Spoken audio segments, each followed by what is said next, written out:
இவ்வளவு கூத்தம் பண்ணி அப்படியே உதயநிதியை எப்படியாச்சும் கோபத்தை குறைக்கணுங்கிறதுக்காக இவ்வளவும் பண்ணிட்டான். அங்கே போனால் உதயநிதியுடைய மகன் மேல் பாசம் இருக்குல்ல, இந்த குடும்பமே அப்படி தான். கருணாநிதி அப்படியே ஸ்டாலினை கூப்பிட்டு அப்படி தலையில் முத்தம் கொடுப்பாரு. அதுதான் பார்ட் 1 டிஎம்கேல நம்ம பார்த்தது. திமுகவில் இப்போ 4வது இது வந்துச்சு. கருணாநிதி ஸ்டாலின் இருக்கிற பாசம், மகன் பாசம் அதிமுக கூட்டணி உடைந்ததுக்கு காரணமே அண்ணாமலை இருக்கும் வரை பாஜக அதிமுக கூட்டணி வராதுன்னு தான் அவங்க சொல்கிறாங்க. எங்களை பொறுத்தவரை யாருக்கும் சப்போர்ட் பண்ணுறது இதெல்லாம் இல்லை, உண்மையை பேசணும்ல. அதனால் துக்ளக்கு இவர் இருக்கார குருமூர்த்தி இதெல்லாம் பாருங்கள், அந்த வீடியோலாம் பார்க்குறீங்களா? ஒரு தமிழ்நாடு அரசியலை பற்றி நீங்கள் விமர்சகராக இருக்கீங்க, யாரால் கூட்டணி கட்டுதுங்கிற அடிப்படை விஷயம் உங்களுக்கு தெரியுதா? எப்படி இருந்தாலும் இனிமேல் பிஜேபியோட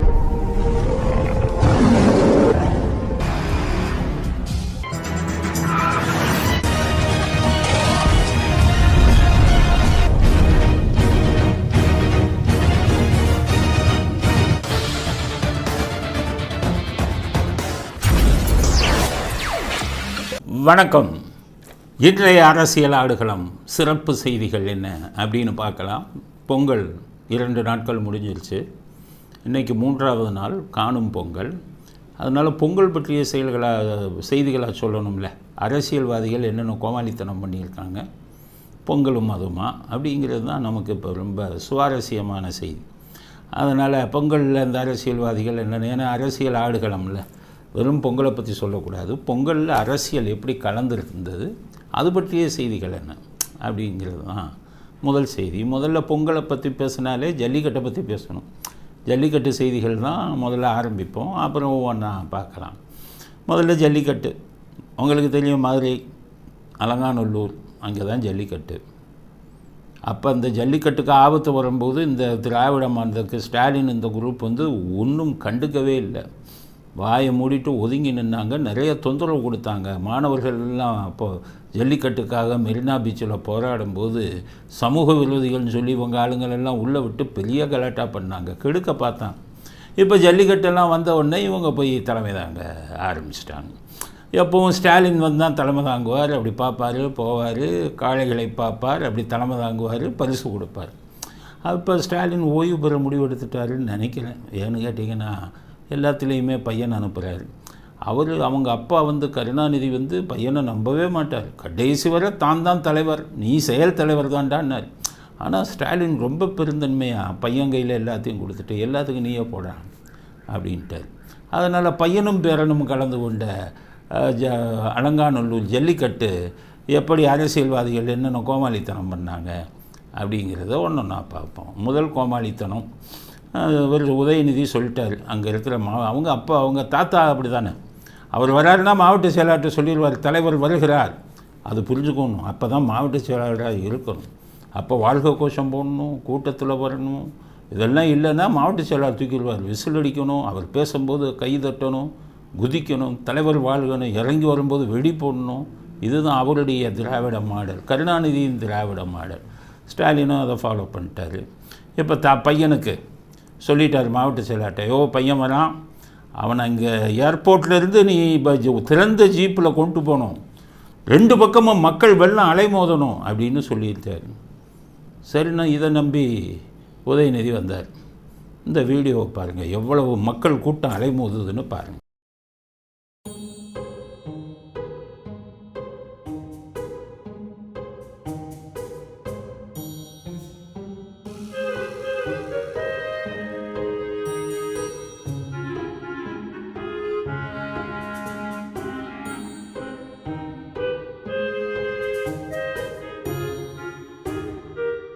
அது இந்த வீடியோ பார்த்து தெரிஞ்சிருப்பீங்க.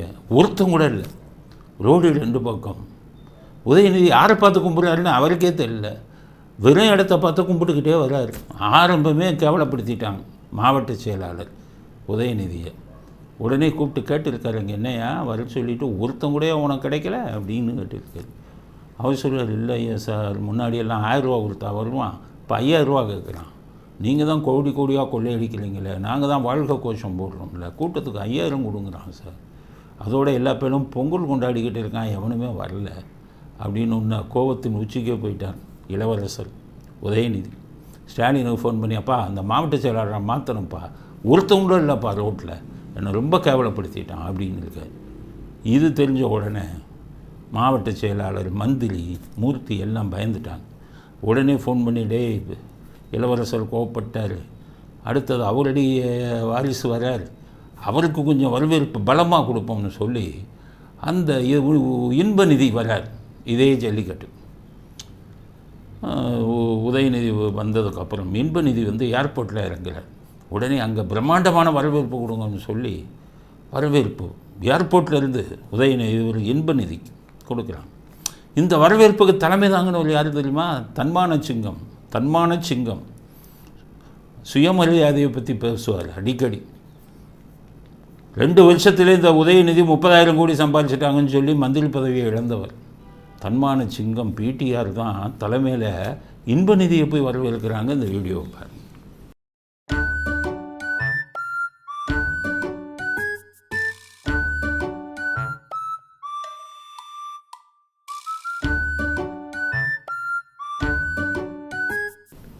ஆக தன்மானமெல்லாம் எங்கே தூக்கி போட்டாருன்னு தெரியல. பிடிஆர் வினமான நிலையத்திலிருந்து அப்படி வரவேற்கிறாங்க அவரை, இன்ப நிதியை. மேடைக்கு வந்து விட்டார். மேடைக்கு வந்த உடனே ஃப்ரண்ட் ரோவில் இருக்கிறவங்கெல்லாம் எந்திரிச்சு ஓடுறாங்க. இன்ப நிதிக்கு ஃப்ரண்ட் ரோவில் சீட்டு கொடுக்கணும் அப்படின்ட்டு இன்ப நிதியை போய் முன்னாடி உட்கார வைக்கிறாங்க. அப்படியே உதயநிதி சைடில் பார்த்து அப்படியே ரசிக்கிறார். உதயநிதி இன்ப நிதி முன் வரிசையில் உட்கார சீனை பாருங்கள். அடுத்தது ஆடிட்டர் நடராஜன் சார்பாக திண்டுக்கல் மாவட்டம் சிறுநாயக்கன்பட்டி பாஸ்கர் மாடு.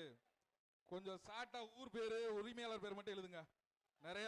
அதுக்கடுத்தது இன்ப நிதிக்கு தலைவர்கள்லாம் பொன்னாடை போத்துறாங்க. அந்த கோமாளித்தனத்தையும் பாருங்க.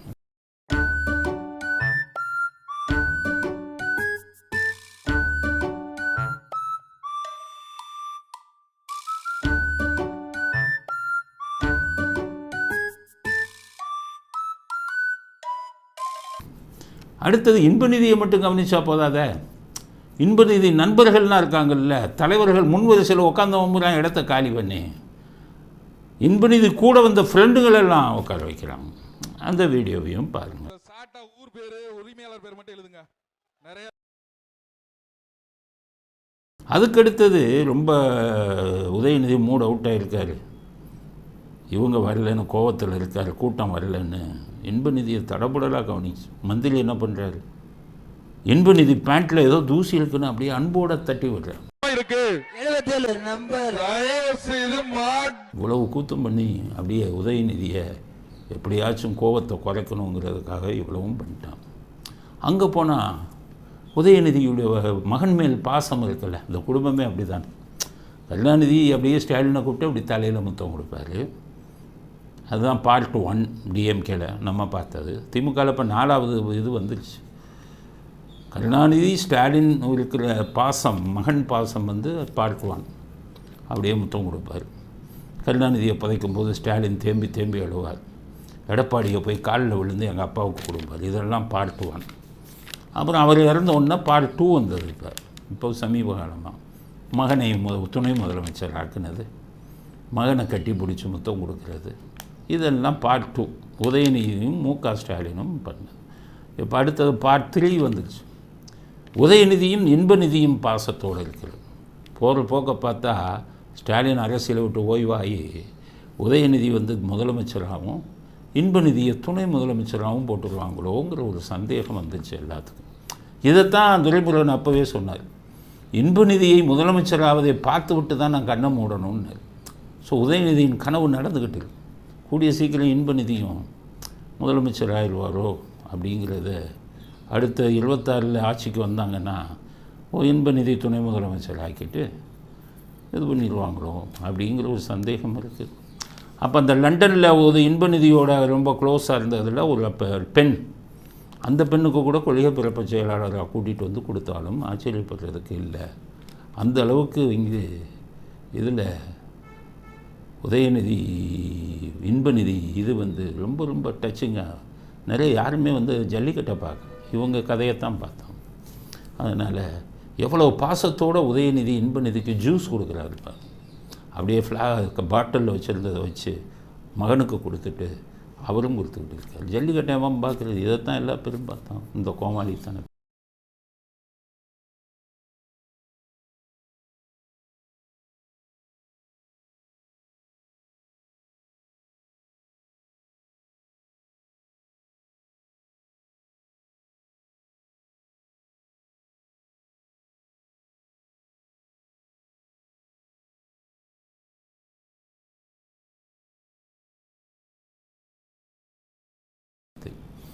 இப்படி போய் ஜல்லிக்கட்டு மிக பிரம்மாண்டமாக இவர்கள் குடும்ப சகிதமாக பண்ணின கூத்துக்கள்லாம் நடந்து ஜல்லிக்கட்டு நடந்தது.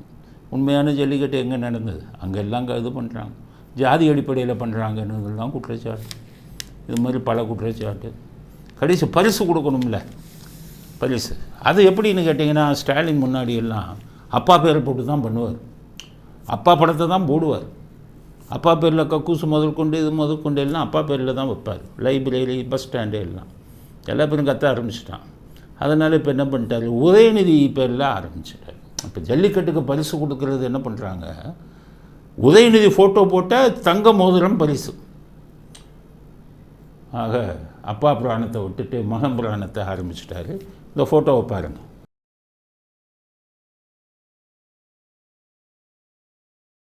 உதயநிதி படம் போட்ட மோதிரம் இதை எல்லாத்துக்கும் கொடுத்துருக்காங்க. அது இந்த ஜல்லிக்கட்டு பூரா பார்த்தீங்கன்னா, இந்த ஸ்டாலின் ஒருத்தர் இருக்காரான்னு தெரியாமல் போச்சு. ஸ்டாலின் பொம்மை ஆகிட்டார் அப்படின்னு எல்லாருமே நினச்சிட்டாங்க. அதனால் ஸ்டாலின் பொம்மைங்கிறதுக்கு தான் ஒரே ஒரு படம், ஸ்டாலின் படம். ஒரு பொம்மை மாடை, ஒரிஜினல் மாடை வைக்காமல் ஒரு பொம்மை மாடை வச்சு ஸ்டாலின் நான் ஒரு பொம்மை அப்படின்னு சொல்கிறது மாதிரி பொம்மை மாடு மேலே கையை போட்டு ஒரு ஃபோட்டோ.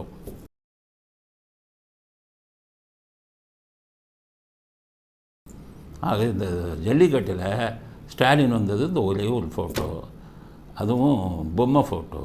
தான் ஒரு பொம்மை என்பதை ஜல்லிக்கட்டில் நிரூபிச்சிட்டார் ஸ்டாலின்.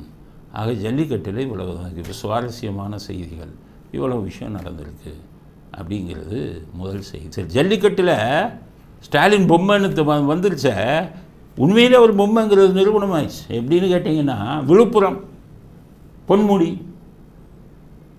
முன்னாடி வெள்ளம் பாதிக்கும் போது பார்வையிட போனார்.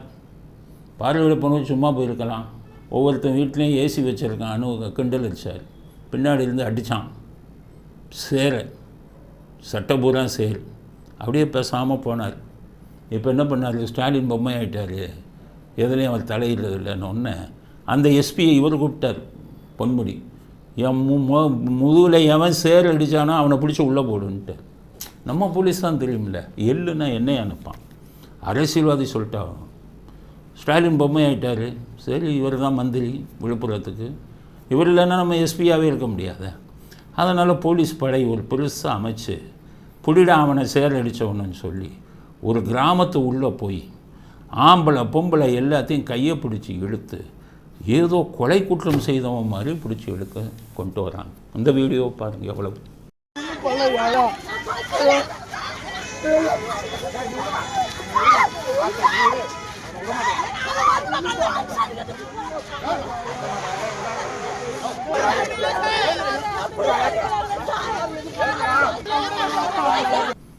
எவ்வளவு கேவலமான விஷயம் பாருங்கள். கொலை பண்ணவனே விட்டுறான். பொன்முடி முதுகில் எவன் சேர் இது பண்ணான்னு சொல்லி ஒவ்வொருத்தரையும் போட்டு இரவு பகலை அடித்து யார் போட்டது அப்படின்னு சொல்லி மிகப்பெரிய அளவில் இது நடந்துக்கிட்டு இருக்குது. மக்கள் அந்த ஊர் மக்கள்லாம் சித்திரவதைக்கு ஆளாகிட்டு இருக்காங்க, கண்ணீர் விட்டு கதறாங்க. பொன்முடியின் அட்டூழியம் பாரு. இந்த பக்கம் அட்டூழியம் பண்ணிவிட்டு அந்த பக்கம் என்ன பண்ணுறாரு, பொங்கலுக்கு பிரியாணி கொடுக்குறாரு.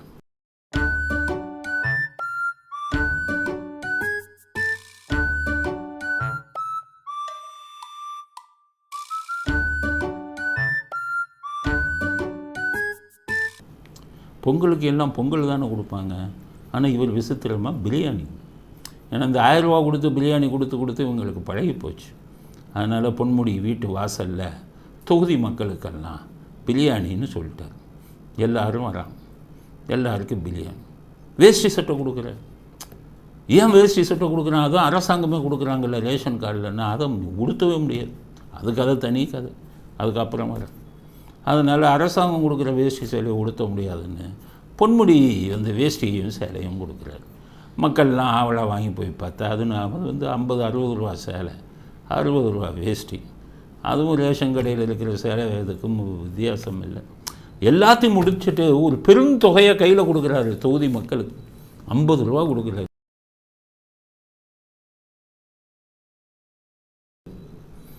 அவன்லாம் கேட்குறான், கோஷம் போட்டால் 1000 கொடுக்குறீங்க, 50 கொடுத்துக்குறீங்களேன்னு.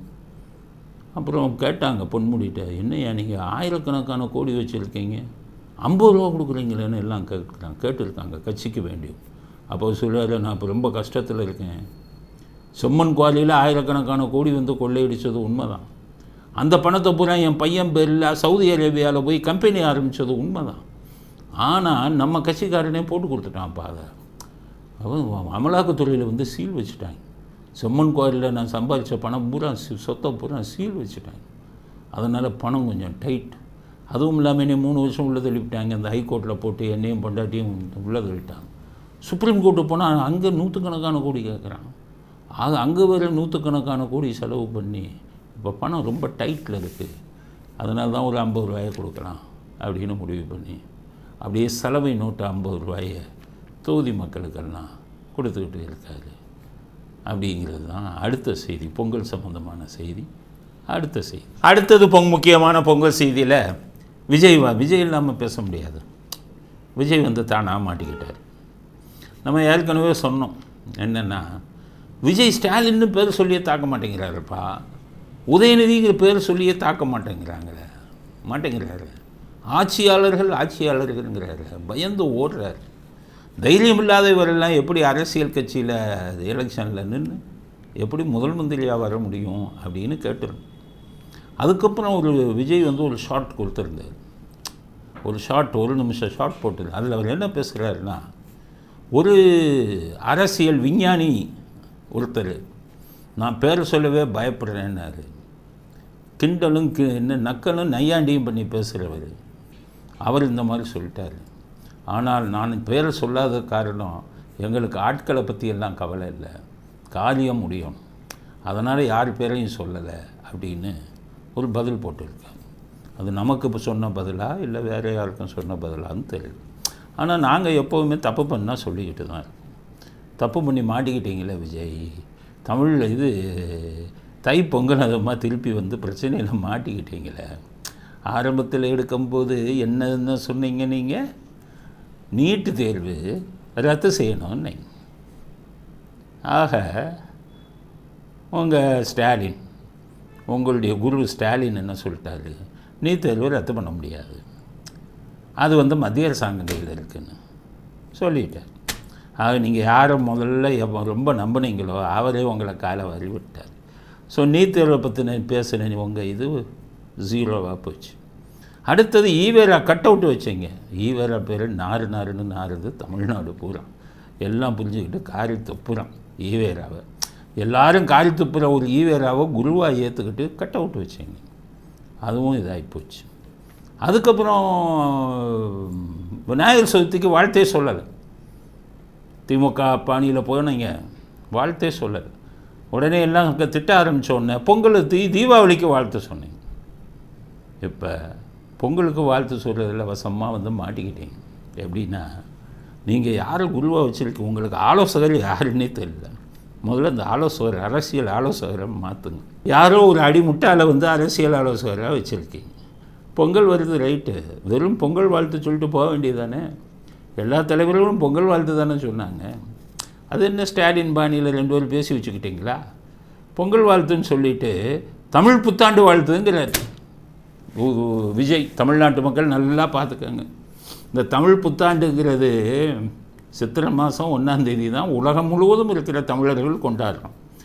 கருணாநிதி குறுக்கு புத்தி பிடிச்ச ஆள் 2008 வந்து தமிழ் புத்தாண்டு வந்து தை தான், ஏப்ரல் 14 கிடையாதுன்னு சொல்லி ஒரு அரசு ஆணை போட்டார். காரி துப்புனா 8-9 கோடி தமிழர்கள் முடியாதியான்ட்டு எல்லாம் கொண்டாடணும். சித்திரை மாதம் 1ஆம் தேதி தான் எல்லாம் கொண்டாடினாங்க. இவர் இந்த சன் டிவியவும் கருணாநிதி டிவியும் வச்சுக்கிட்டு இந்த கருணாநிதி தமிழ் புத்தாண்டுன்னு தை ஒன்று வச்சுக்கிட்டு இது பண்ணார். 2008 இந்த கோமாளித்தனம் பண்ணார். 2011 ஜெயலலிதா வந்தோடனே அதை ரத்து செஞ்சு ஏப்ரல் 17 சித்திரை 1 தான் தமிழ் புத்தாண்டு தினம்னு போட்டான். இப்போ 2011 14 ஆண்டுகள் உலகம் முழுவதும் இருக்கும் தமிழர்கள் எல்லாம் சித்திரை திருநாளை ஏப்ரல் 14 சித்திரை 1ஆம் தேதியைத்தான் தமிழ் புத்தாண்டாக கொண்டாடிக்கிட்டு இருக்காங்க. இந்த விஜய்க்கு ஏன் இப்படி புத்தி போச்சுன்னு தெரியல, யார் சொல்லி கொடுத்தான்னு தெரியல. மறுபடியும் தை 1ஆம் தேதி தமிழ் புத்தாண்டுன்னு வாழ்த்து தெரிவிக்கிறார். ஸ்டாலினோட சேர்ந்து கைகோர்த்து போய் ஸ்டாலினே பயப்படக்கூடிய ஒரு விஷயத்தை இவர் ஓப்பனாக சொல்கிறார். ஆக விஜயும் ஸ்டாலினும் இன்னும் இந்த தமிழ் புத்தாண்டு அவங்க அப்பா பண்ணின முட்டாள்தனத்தை மறக்கவே இல்லை. இன்னும் தை மாதம் 1ஆம் தேதி தமிழ் புத்தாண்டுன்னு ஸ்டாலின் சொல்கிறத ஆமோதிக்கிற விஷயமா விஜய் சொல்கிறது தமிழ் புத்தாண்டு வாழ்த்துக்கள்னு எல்லாருக்கும் சொல்லியிருக்காரு. விஜய்க்கு புரிஞ்சுக்கங்க, உங்களுக்கு ஒன்றுமே தெரியல, ஜீரோவாக இருக்கீங்க. அரசியல்னா இன்னும் ஒன்றுமே தெரியாதா? பத்திரிக்கையெல்லாம் படிக்க மாட்டீங்களா? டிவி எல்லாம் பார்க்க மாட்டீங்களா?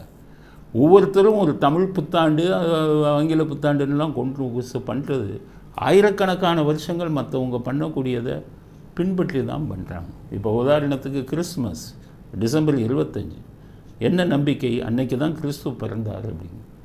விர்ஜின் மேரிங்கிறாங்க. மேரி கன்னி கழியாதவர்கள், ஆனால் அவர்களுக்கு இயேசுன்னு ஒரு குழந்தை பிறந்ததுங்கிறாங்க. இதை போய் அது ஒரு நம்பிக்கை. அவங்களுடைய நம்பிக்கையை நம்ம கொச்சப்படுத்தக்கூடாது. டிசம்பர் 25 தான் கிறிஸ்மஸ். ரம்ஜான் பார்த்திங்கன்னா பிறையை பார்த்து போடுவாங்க. அரசாங்கம் லீவுன்னு சொல்லிடுவாங்க, விடுமுறைன்னு. ஆனால் பிறை மாறிடுச்சுன்னா அந்த நாளில் ரம்ஜான் கொண்டாட மாட்டாங்க. முதல் நாளோ இல்லை மறுநாளோ மாற்றி கொண்டாடுவாங்க. யாரும் அதை கிண்டல் பண்ணுறதில்ல, கேலி பண்ணுறதில்ல. அது ஒரு நம்பிக்கை. அதே மாதிரி தான் தமிழ் புத்தாண்டு 9ஆம் நூற்றாண்டிலிருந்து 13ஆம் நூற்றாண்டு வரை சோழர்கள் காலத்தில் சித்திரை 1ஆம் தேதி தான் தமிழ் புத்தாண்டு கொண்டாடினாங்க. அதுதான் இது சரித்திரம். அதை வச்சு தான் ஆயிரக்கணக்கான வருடங்களாக வந்துக்கிட்டு நம்ம தமிழ் சமுதாயம் உலகம் முழுவதும் இருக்கிற தமிழர்கள் புத்தாண்டாக கொண்டு வராங்க. காரணம், நம்ம கேலண்டர் சூரியனை அடிப்படையாக வைத்து இது பண்ண கேலண்டர். சூரியனு தான் அடிப்படை. ஆக சித்திரை 1ஆம் தேதி பார்த்திங்கன்னா ஏப்ரல் 14ஆம் தேதி சூரியன் முதல் ராசின்னு சொல்லக்கூடிய மேஷத்தில் வருவார். முதல் ராசியில் சூரியன் வருவது தான் புத்தாண்டு. அதுதான் கணக்கு. முன்னோர்கள் அப்படி தான் இது பண்ணாங்க. அதனால தான் சூரியன் சித்திரை மாதம் உச்சத்தில் இருப்பார் சூரியன். அன்றைக்கி பார்த்திங்கன்னா ஏப்ரல்லேருந்து மே வர வெயில் பயங்கரமாக இருக்கும். நம்ம சீதோஷ்ண நிலையம் அதுவும் ஒத்துவார். இதன் அடிப்படையில் தான் உங்களுக்கு புத்தாண்டா ஏப்ரல் 14ஆம் தேதி வந்தது. கோமாளிகள் கூட்டத்தில் விஜயும் நீங்களும் போய் சேரலாமா? இந்த கோமாளி கூட்டம் என்ன சொல்லுது? பாரதிதாசன் சொல்லிட்டாராம், நித்திரையில் இருக்கும் தமிழா சித்திரை அல்ல உனது புத்தாண்டு அப்படின்னு ஒரு கவிதை எழுதிட்டாராம். அந்த பாரதிதாசன் திராவிட கூட்டத்தோடு சேர்ந்தவர். 1949 திமுக ஆரம்பிக்கும் போது அந்த கூட்டத்தோடு சேர்ந்து இருந்தவர். அவர் சொன்னது வேத வாக்கா?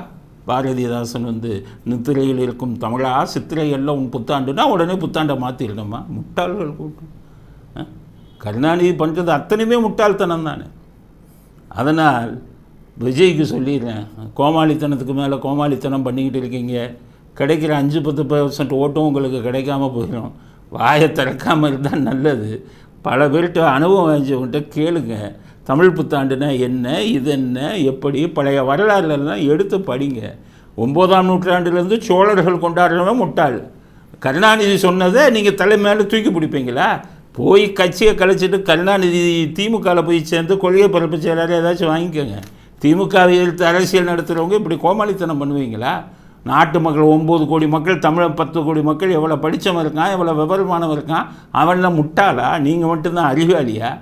எதையும் பார்த்து பேச வேண்டாமா? ஒரு கட்சிக்கு தலைமை தாங்கிறீங்கும்போது மக்கள் உணர்வுகளை பார்த்து பேச வேண்டாமா? தெரியலைன்னா அறிவுள்ளவங்கள அசிஸ்டண்ட்டாக வச்சுக்கோங்க, ஆலோசகராக வச்சுக்கோங்க. உங்களை தாக்கி பேசுகிறோம் என்று நினைக்காதீர்கள். அரசியலுக்கு வந்துவிட்டால் உங்களுடைய ஒவ்வொரு வார்த்தைக்கு மதிப்பு இருக்குது. மக்கள் அதை உங்களை கவனிப்பாங்க.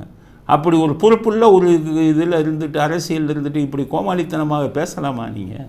அதனால் தமிழ் புத்தாண்டை தை மாதம் என்று மீண்டும் பிரச்சனையை கிளப்பிய விஜய்க்கு கடுமையான கண்டனத்தை தெரிவித்துக் கொள்கிறோம் அப்படிங்கிறது தான் அடுத்த கருத்து. இது மட்டுமா பிரச்சனை? நேற்று பார்த்தீங்கன்னா இது திருவள்ளுவர் பிறந்த நாள், மாட்டு பொங்கல். இதுவும் கருணாநிதி பண்ண கூத்து தான். கருணாநிதி அடித்த கூட்டு 1971 வரை திருவள்ளுவர் இது வந்து வைகாசி மாதம் அனுஷ நட்சத்திரத்தில் பிறந்தார் திருவள்ளுவர். ஆதாரமே இருக்குது. மறைமலை அடிகளார்னு சொல்லி ஊரை ஏமாற்றிக்கிட்டு இருக்காங்க. மறைமலை அடிகளார் 1935 பச்சைபாஸ் கல்லூரியில் திருவள்ளுவர் விழா, திருவள்ளுவர் தினம்னு கொண்டாடின ஃபோட்டோவே இருக்குது. இந்த ஃபோட்டோவை பாருங்கள்.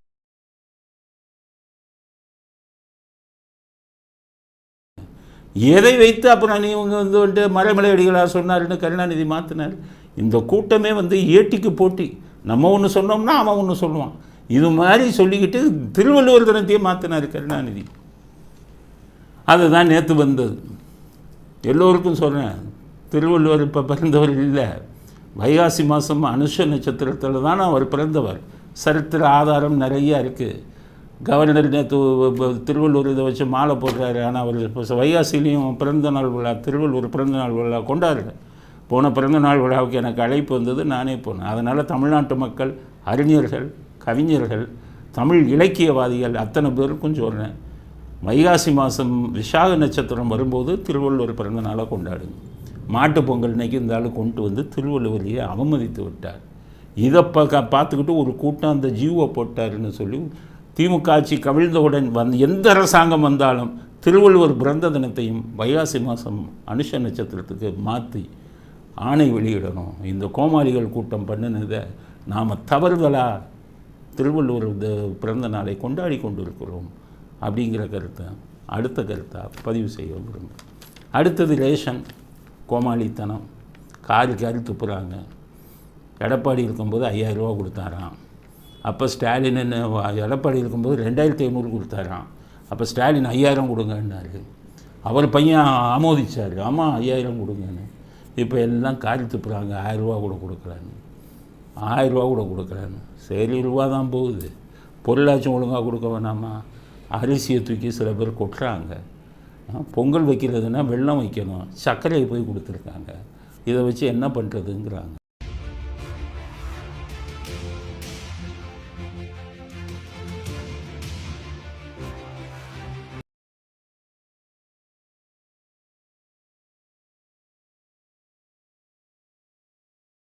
பரிசு கொடுத்துருக்காங்களே, இது போதுமா, பத்துமா? எங்கே பத்தும்? முந்திரி திராட்சையில் ஒன்றும் இல்லை, வெல்லம் கொடுக்கறதுக்கு சர்க்கரை கொடுத்துக்கிறாங்க. இதெல்லாம் எங்கே பத்து? காசு கொடுக்கறது காசும் கொடுக்கல. அரிசி பருப்பு அது வாங்கி நாங்கள் என்ன பண்ண போகிறோம்? அந்த ரேஷன் அரிசி அந்த பருப்பு வாங்கி வேஷ்டி சட்டையை போடவே முடியலை, தரம் குறைந்த வேஷ்டி சட்டை அப்படின்னு அதையும் தூக்கி எறிகிறார்கள் மக்கள். கேவலமாக இல்லையா? ஒரு ரேஷன் ஒரு நாட்டை ஆண்டு கொண்டிருக்கும் ஸ்டாலினால் ஒரு ரேஷன் கார்டில் வரக்கூடிய பொருட்களை மக்களுக்கு தரமான பொருளை நீங்கள் கொடுக்க வேணாமா? எம்ஜிஆர் ஆட்சியில் எவ்வளவு தரமான பொருட்களை கொடுத்தாங்க, யாராச்சும் திட்டினாங்களா? காரணம், எம்ஜிஆர் ரேஷன் அரிசி ஏழைகள் சாப்பிடுவதுன்னு கவனம் செலுத்தினார். கமிஷன் வாங்க மாட்டார். ஜெயலலிதாவும் அப்படி தான், கமிஷன் அதில் வாங்கவே மாட்டாங்க.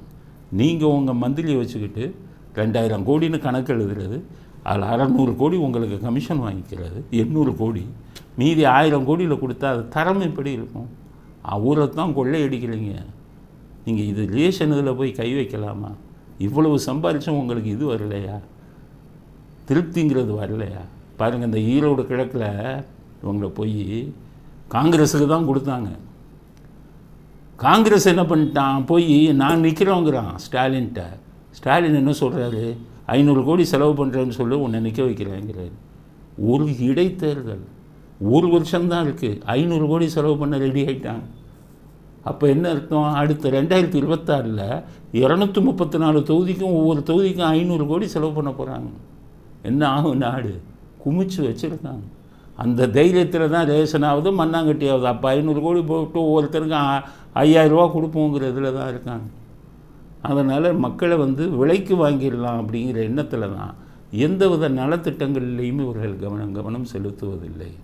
அதனால் இவர்கள் உலகமகா பணக்காரர்களாக இருக்கும் வரை இப்படிப்பட்ட கோமாளி ஆட்சி தொடரும். எதிர்க்கட்சிகளும் சரியில்லை, எதிர்க்கட்சிகளுக்கு கூட்டணியும் வச்சுக்கிறதுல எதுவும் இது பண்ணல. இப்போ இவர் குருமூர்த்தின்னு ஒருத்தர், எல்லோரும் புரிஞ்சுக்கோங்க, துக்ளக்கப் அவர் தான் நடத்துகிறார்.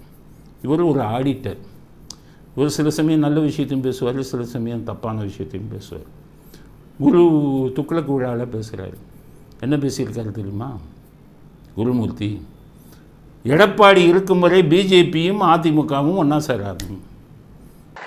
ஆனால் எடப்பாடி மாதிரி ஒரு தலைவரை வைத்துக்கொண்டு எப்படி ஒரு இந்த இணைப்பை ஏற்படுத்துவது என்பது எனக்கு புரியல.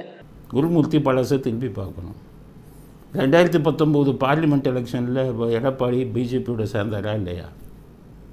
2021 சட்டசபை தேர்தலில் எடப்பாடி பிஜேபியோட சேர்ந்தாரா இல்லையா?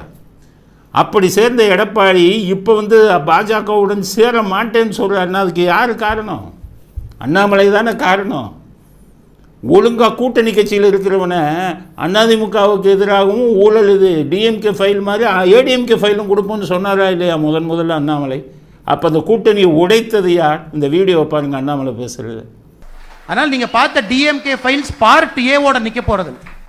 தமிழ்நாடு அரசில் இது வரைக்கும் எந்த கட்சி எல்லாம் அமர்ந்திருக்கிறதோ அத்தனை கட்சியினுடைய ஊழலும் 2024 லோக்சபாக்கு முன்னாடி வரும்.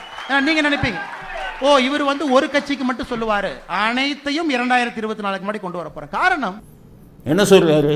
ஏடிஎம்கேக்கு எதிராக ஊழல் கொண்டு வருவேங்கிறாரு. எப்படி ஒரு கூட்டணி கட்சி கூட்டணி தர்மத்துக்கு இது சரியாக வருமா? அப்போ கூட்டணி உடைத்தது யார்? உங்கள் அண்ணாமலை.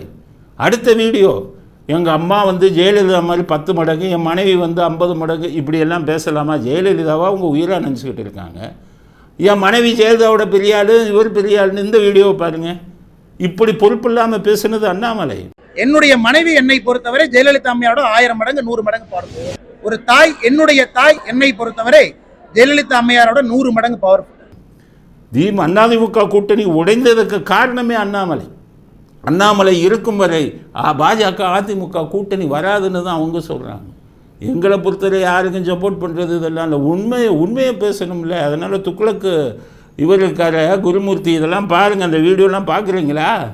ஒரு தமிழ்நாடு அரசியலை பற்றி நீங்கள் விமர்சகராக இருக்கீங்க, யாரால் கூட்டணி கட்டுதுங்கிற அடிப்படை விஷயம் உங்களுக்கு தெரியுதா?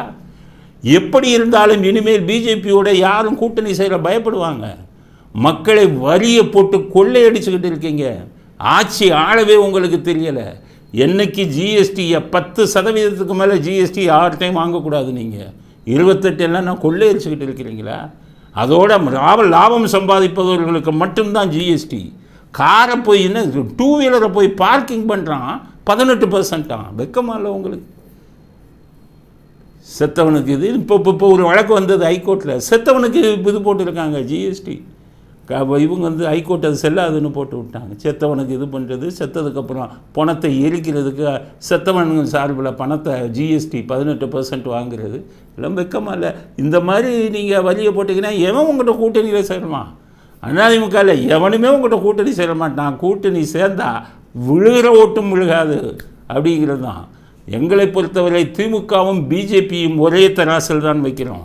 2 பேர்த்துக்கும் மறைமுக தொடர்பு இருக்குங்கிறது ஒன்று. ஜிஎஸ்டியில் மக்களை வதைக்கிறீர்கள். ஏழை மக்களையும் நடுத்தர மக்களுக்கும் நீங்கள் என்னைக்கு டேக்ஸ் போட்டுக்கிட்டே இருக்கீங்களோ அதிகமான டேக்ஸ், அன்றைக்கு நீங்கள் நாட்டின் எதிரிகள், மக்களின் எதிரிகள். அதனால் துக்ளக் இவர் குருமூர்த்தி அவங்களுக்கு சொல்லுங்கள், முதல்ல ஜிஎஸ்டியில் மக்களை கொடுமைப்படுத்தாதீங்கன்னு சொல்லுங்கள். அப்புறம் உங்களை தேடி வருவான் கூட்டணிக்கு. நீங்கள் இந்த மாதிரி கொள்ளை அடிச்சுக்கிட்டு மக்களை வரி போட்டு அவங்கள கொள்ளை அடிச்சுக்கிட்டு இருந்தால் உங்கள் கூட சேர்ந்து அவனுக்கு விழுகிற ஓட்டம் விழுகாது அப்படிங்கிற கருத்தையும் இறுதி கருத்தாக பதிவு செய்ய விரும்புகிறோம். இத்துடன் இன்றைய அரசியல் ஆடுகளம் நிறைவு பெறுகிறது. மீண்டும் நாளை புதிய செய்திகளுடன் உங்களை சந்திக்கிறோம். நன்றி, வணக்கம், ஜெயந்த்.